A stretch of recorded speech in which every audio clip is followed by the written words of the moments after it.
Bueno, es tan bueno verles aquí. Es tan bueno estar juntos en una comunidad de fe como ustedes. Es un placer para mí estar aquí.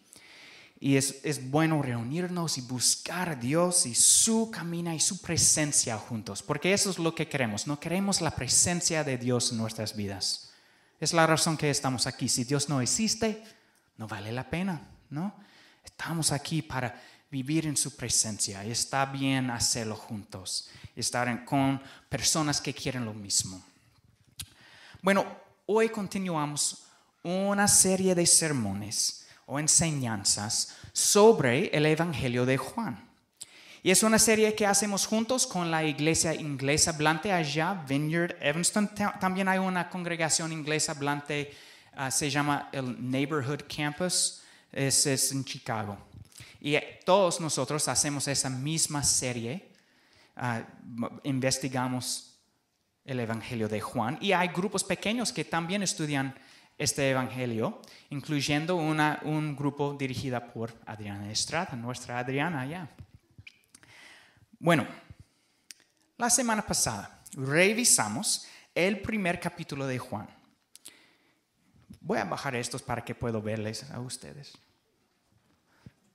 Sus rostros bonitos, bellos. Bueno, en el primer capítulo de Juan hay un relato o una historia sobre la creación del mundo. Y dice que pensamos en el verbo que se hizo hombre. Y aprendimos que el verbo era un término muy importante para los cristianos griegos, especialmente en esa época, esa temporada. El verbo era la lógica que ordena y sostiene toda la creación para los griegos. Y el apóstol Juan usó esa palabra con la intención de explicar a los griegos cómo es Cristo. Que Cristo era la lógica de Dios, que ordena toda la creación y sostiene toda la creación. Así es el verbo, es algo activo. Juan explicó que este verbo existía en el principio con Dios y verdaderamente era Dios. Y el verbo creó todo lo que existe. Y era la expresión de la voluntad de Dios. Así cuando Génesis dice, en el principio, y dijo Dios esto, y así sucedió. Dijo Dios, y así sucedió para la creación. Cuando en Génesis dice así, era el verbo que hizo que sucediera la voluntad de Dios en la creación. Luego Juan explica que el verbo se hizo hombre y habitó entre nosotros. Y la palabra griega que Juan usó para habitar era la misma palabra usada en la traducción griega del Antiguo Testamento que todos en esa temporada usaban. Y en esa traducción griega usaron esa palabra para habitar y que la misma palabra que usa cuando Dios habitó en el tabernáculo de Israel en el Antiguo Testamento. Y el tabernáculo era la tienda grande donde Dios vivió con su pueblo escogido, la nación de Israel, cuando andaban por el desierto. Y todos los cristianos judíos de esa temporada y muchos de los cristianos griegos de esa época entendían que cuando Juan dijo que Cristo era Dios viviendo con nosotros, fue exactamente como Dios vivió con Israel, habitó con Israel en el tabernáculo. Dios habitó en el tabernáculo de Israel para que Israel pudiera conocerlo y aprender sus mandamientos y conocer su carácter. La idea es que Cristo habitó con nosotros para hacer lo mismo.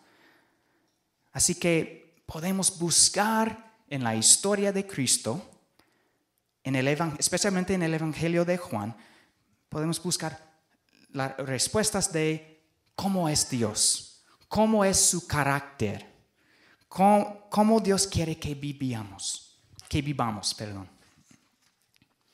Y analicemos estas preguntas leyenda de Juan capítulo 2.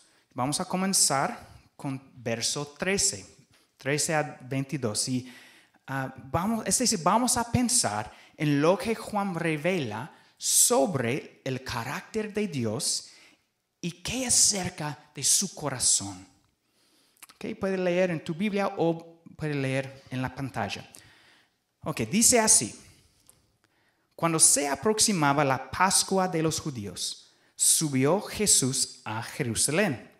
Y en el templo halló a los que vendían bueyes, ovejas y palomas, e instalados en sus mesas a los que cambiaban dinero. Entonces, haciendo un látigo de cuerdas, echó a todos del templo, juntamente con sus ovejas y sus bueyes, regó por el suelo las monedas de las que cambiaban dinero y derribó sus mesas. A los que vendían las palomas les dijo: saquen esto de aquí. ¿Cómo se atreven a convertir la casa de mi padre en un mercado? Sus discípulos se acordaron de que está escrito: el celo por tu casa me consumirá. Entonces los judíos reaccionaron, preguntándole: ¿qué señal puedes mostrarnos para actuar de esta manera? Destruyan este templo, respondió Jesús, y lo levantaré de nuevo en 3 días. Tardaron 46 años en construir este templo, ¿y tú vas a levantarlo en 3 días? Pero el templo al que se refería era su propio cuerpo. Así pues, cuando se levantó de entre los muertos, sus discípulos se acordaron de lo que había dicho y creyeron en la Escritura y en las palabras de Jesús. Este pasaje comienza con un relato de una visita a Jerusalén de Jesús para la Pascua. Y como hemos notado en la semana pasada, Juan escribió este evangelio varias décadas después de los demás de los evangelios, Mateo, Marcos y Lucas. Fue escrito en las 90s, no en las 90s de 1990, no en las 90s originales. Aproximadamente 60 años después de la muerte y resurrección de Cristo. Y a través de los años, la comunidad cristiana cambió de un movimiento que constaba del 100% judíos o casi 100% judíos a un movimiento que tenía una gran mayoría de gentiles, de griegos, personas no judíos. Por esta razón, Juan dijo la Pascua de los judíos, conociendo que la mayoría de su audiencia original en las 90s no eran judíos. Y todos los judíos en la Pascua fueron obligados a ir al templo en Jerusalén para celebrar esta fiesta. Y la Pascua era la fiesta que celebra el evento cuando los hijos primogénitos de los judíos fueron salvados de la muerte al sacrificar un cordero y marcar sus casas con la sangre del cordero. Y un requisito de la fiesta era que cada persona necesitaba ofrecer un sacrificio en el templo. Y el sacrificio, pues debido a que muchas de esas personas viajaban de largas distancias, de otras regiones del Imperio Romano o otras partes de Judea, no todos traían animales para sacrificar, sino que lo compraban cerca del lugar donde lo sacrificarían en el templo. Y por esta razón, dice en verso 14, en el templo halló a los que vendían bueyes, ovejas y palomas, instalados en sus mesas a los que cambiaban dinero. Estos vendedores vendían los animales a los peregrinos para ofrecer sus sacrificios, para que los peregrinos puedan ofrecer esos sacrificios en el templo. También todos los judíos pagaban un impuesto al templo anual en esa época y necesitaban pagarlo en la moneda local. Por eso habían cambiadores de moneda, de dinero. Pero estos vendedores y cambiadores de dinero debían instalarse fuera del templo, no dentro del templo, fuera del templo. En su codicia, estas personas tomaron parte del templo para sus negocios. Y los líderes religiosos del templo lo permitían debido a su avidez para más ingresos y debido a su corrupción. Para los pobres y muchas personas, muchos judíos, el sistema del templo ya no era un enfoque al Mesías que vendría, ni un lugar de adoración a Dios, ni una bendición que les permitió conectar con Dios, sino el templo y lo que sucedía dentro de él había sido convertido en avaricia de sacerdotes y en estafas, en robos u opresión. Y se había perdido la razón del templo. La misión del templo era de ser la habitación de Dios en la tierra, donde humanos pueden estar en su presencia y ser reconciliados a Dios y adorarlo. Este mercado dentro del templo fue un obstáculo para que el pueblo se enfocara en el perdón de Dios. Fue una corrupción del propósito del templo para satisfacer la codicia de algunas personas. Y por esta razón, Cristo se puso muy enojado y atacó a los vendedores y gritó: saquen esto de aquí. ¿Cómo se atreven a convertir la casa de mi Padre en un mercado? Y para ayudarnos a visualizar este evento, vamos a ver una escena de un video que dramatiza la historia de Cristo. Si podemos bajar las luces, por favor. Vamos a ver este video.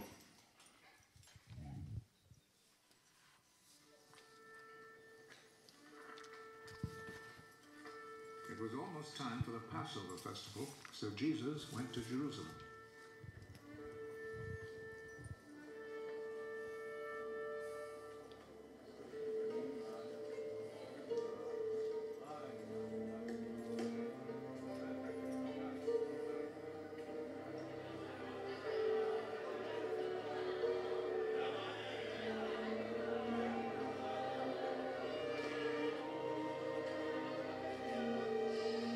There in the temple, he found people selling cattle, sheep, and pigeons, and also the money changers sitting at their tables.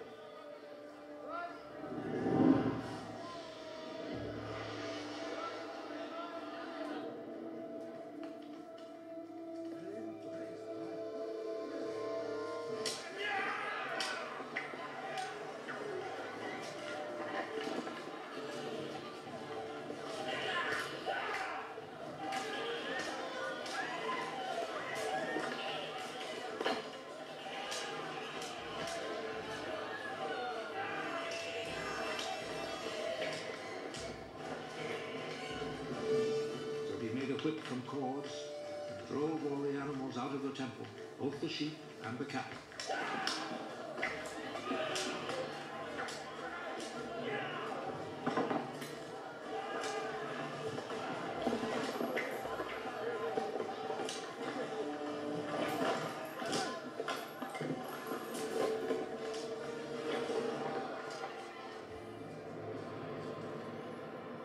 He overturned the tables of the money changers and scattered their coins.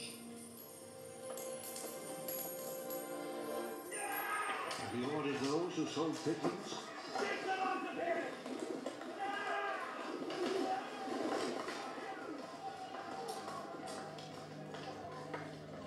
Stop making my father's house a marketplace!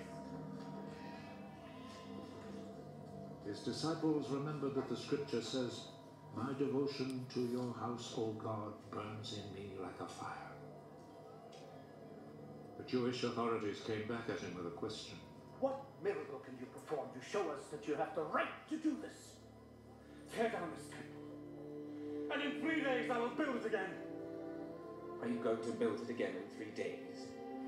It has taken 46 years to build this temple. But the temple Jesus was speaking about was his body.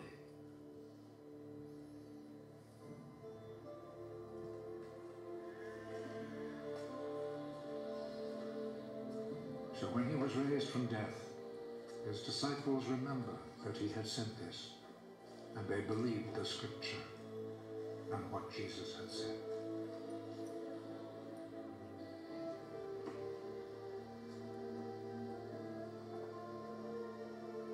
While Jesus was in Jerusalem during the Passover festival, many believed in him as they saw the miracles he performed. But Jesus did not trust himself to them. Muy bien.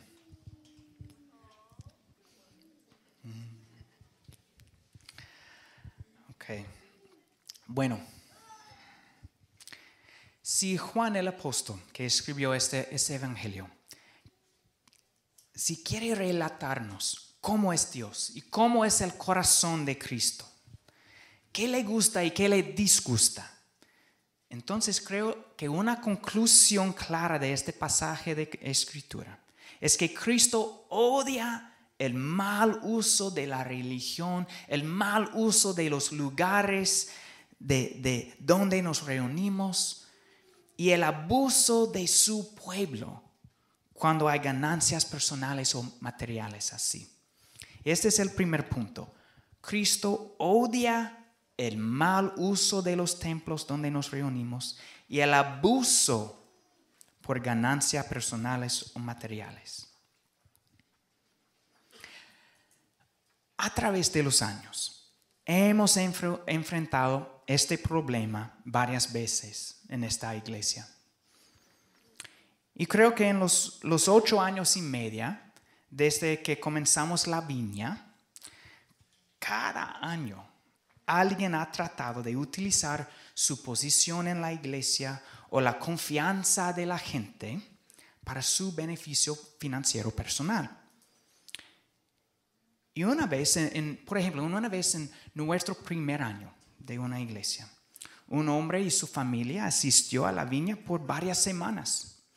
Y luego se nos acercó para tratar de reclutarnos para que fuéramos sus empleados.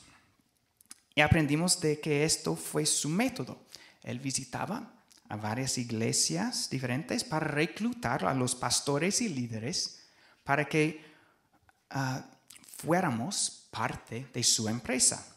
Y cuando nos negamos a participar, el hombre y su familia salieron y nunca los vimos de nuevo. Y este hombre asistió para un mes más o menos, solamente por su ganancia personal. Y a veces personas hacen cosas así por ignorancia, no con corazones malos, nada así, pero por ignorancia. Por ejemplo, alguien comienza una empresa pequeña, personal, vendiendo artículos o algo así, y quería promocionar su empresa durante una reunión de la iglesia o mediante un correo masivo a toda la iglesia. Y tal vez ellos han pensado, bueno, estos son mis amigos.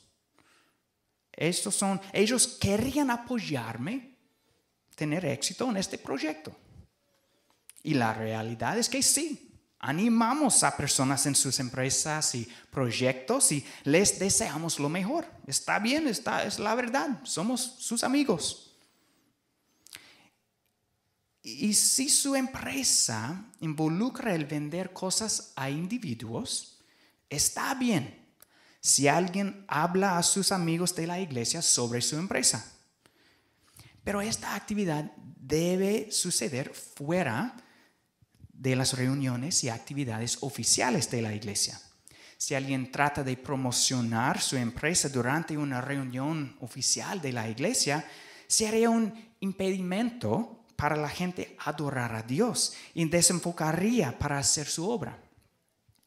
Y Cristo, como hemos visto, Cristo es celoso por su Padre. Y Él no quiere que las personas se desenfoquen del propósito de adorar a Dios y servirle.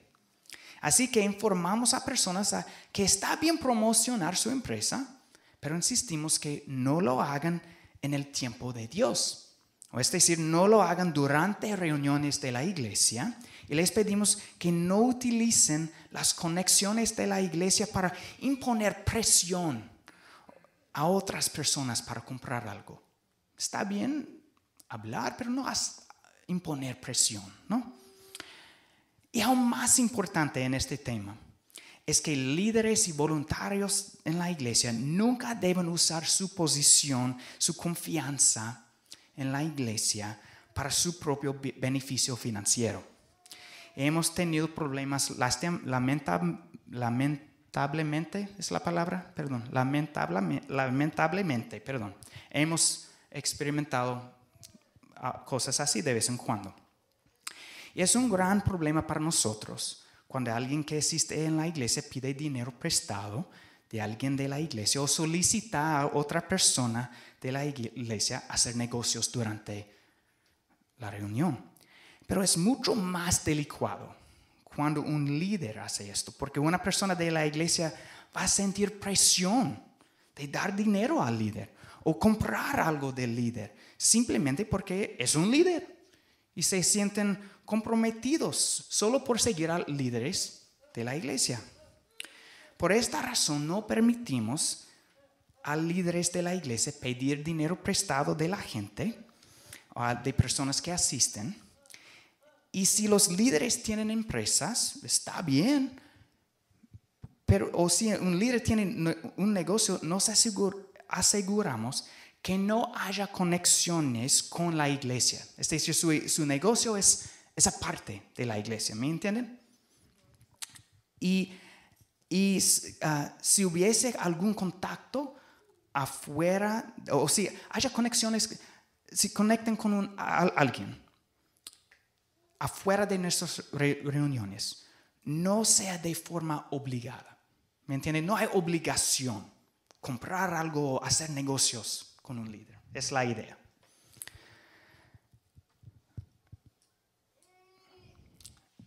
Porque el potencial para un conflicto de interés es tan grande que puede envenenar toda la obra de Dios en esta iglesia y puede destruir la congregación. Y por esta razón nos lo tomamos muy en serio. Queremos tener estas líneas para manejar la situación, ¿ok? Pero hay algo más que sucede en este pasaje de la Escritura y que no quiero pasar por alto. Y para entenderlo nos ayuda a ver cómo fue el templo durante la temporada de Jesús. Y tenemos dos dibujos que pueden ayudarnos a visualizar el templo. Y vamos a ponerlos en la pantalla. Bueno, este primer dibujo pueden ver los muros exteriores alrededor de todo el templo. Y adentro hay un patio grande. Y este patio grande rodea los muros interiores, donde es el templo que contiene el templo propiamente dicho.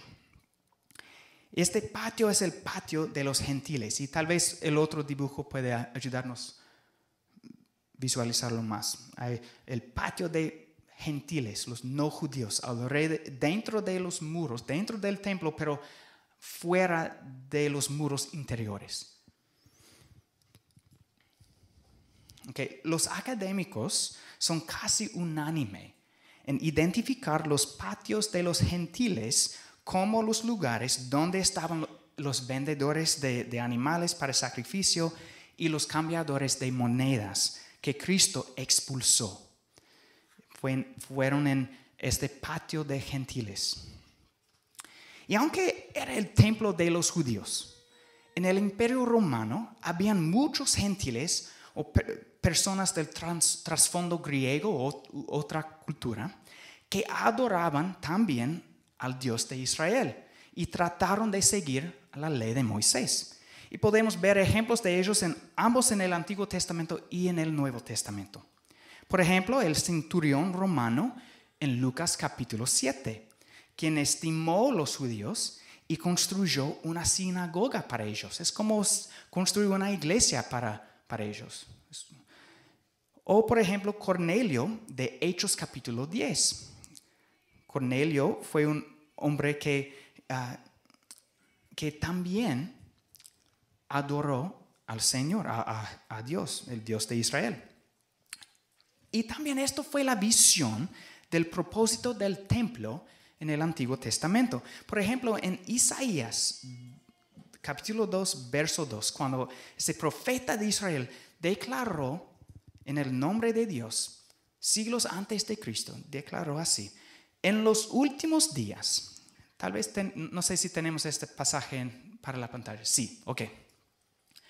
En los últimos días, el monte de la casa del Señor será establecido como el más alto de los montes. Se alzará por encima de las colinas y hacia él confluirán todas las naciones. Muchos pueblos vendrán y dirán: vengan, subamos al monte del Señor, a la casa del Dios de Jacob, para que nos enseñe sus caminos y andemos por sus sendas. Así, el templo existió, el templo era por todo el mundo, para que todo el mundo encontrara a Dios para ser reconciliado con Él, incluso los gentiles. Este propósito del templo señaló al tiempo cuando Cristo iba a venir para reconciliar personas de todas las naciones con Dios.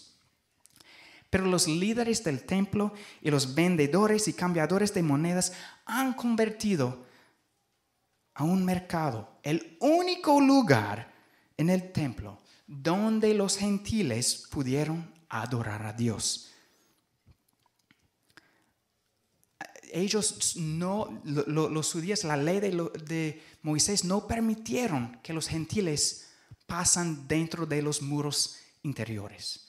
Así el único lugar fuera ese patio de gentiles, el único lugar donde ellos podían adorar a Dios. Así que parte del enojo de Cristo probablemente fue debido a la exclusión de las personas marginadas espiritualmente. Los gentiles fueron marginados religiosamente en el judaísmo y fue más difícil para ellos adorar a Dios. Pero Cristo vino para salvar a todo el mundo. Estuvo enojado que los marginados fueran abusados espiritualmente así. Así que un aspecto de todo el ministerio y enseñanza de Cristo es la esperanza y amor de Cristo que Cristo trajo a los marginados.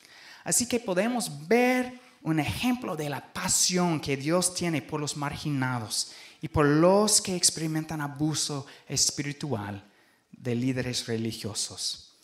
Así el segundo punto entonces es así: Cristo especialmente odia el abuso espiritual y la exclusión de los marginados.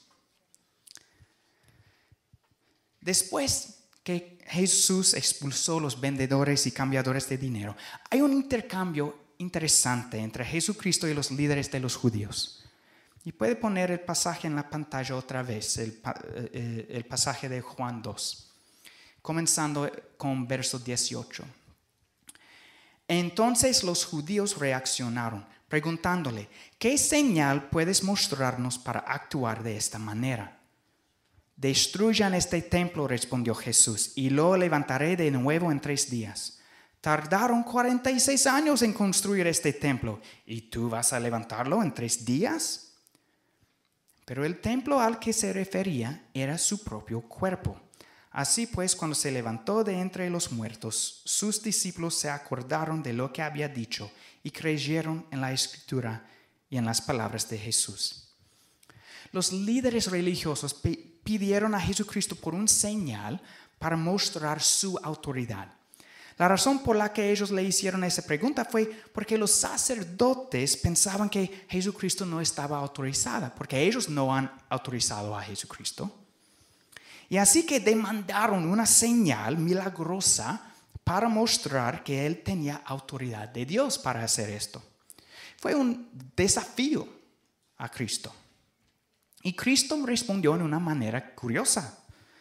habló de la destrucción del templo y su restauración de nuevo. Y Juan nos explica que Jesucristo habló de su cuerpo. Así que Cristo se refirió a sí mismo como el templo. Hay un teólogo se llama N.T. Wright, es inglesa, de Inglaterra. Y él dice que en la mayoría de su ministerio, Cristo tomó el papel del templo para sí mismo.